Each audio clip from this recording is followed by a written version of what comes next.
Welcome back to 6 easy 3-minute piano lessons. We're getting ready to go into lesson number 5. Right now, we had a really big lesson on the last lesson, which really told you about, chord inversion. So that should have given you a lot to chew on and practice, and hopefully you did, and you're feeling a lot more comfortable. But now it's time to start putting these things into a little bit deeper perspective so that you can start playing the songs that you want to play and writing the songs that you want to write, okay? So let's begin.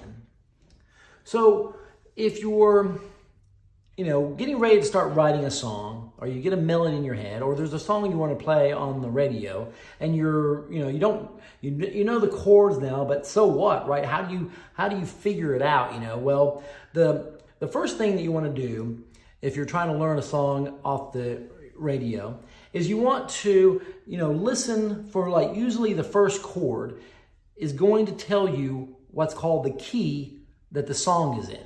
And a key is just, you can think of it as sort of a set of rules, right? Because not every chord sounds good with other chords. For instance, if you're playing in the key of C, B major sounds terrible, right? It's like, what in the world was that? Well, that's a great example of completely not being in the right key, right? So every song has a key, which is sort of like its set of guidelines, its set of rules for the chords that can and can't be in a song. And if you play chords outside of that spectrum, it punishes you, right? It sounds terrible.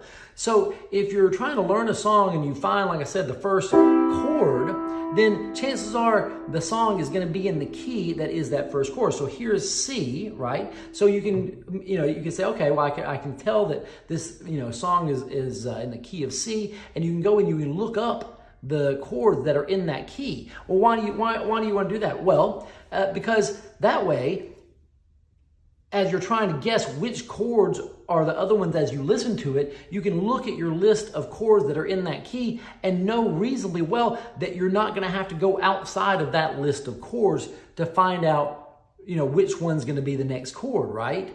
So that's what I want you to do, is I want you to find a song that you've been wanting to play. Hopefully you'll find a simple song and not immediately go for some crazy complicated one,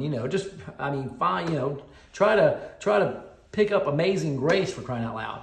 And then take that and whatever song it is and Google what key is the song in. Once you get that information, you write down the notes that are in that key, okay? So for instance, if the song was in C, in the key of C, the chords are C, D minor, E minor, F, G, and A minor.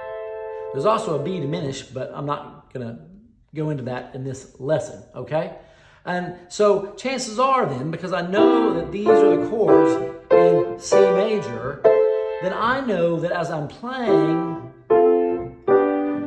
I'll be looking out for just those chords. And I want you to try that on one song, kind of put it into play, and you should be pleasantly surprised with the results, that you might be able to, pick out your first song and start playing it.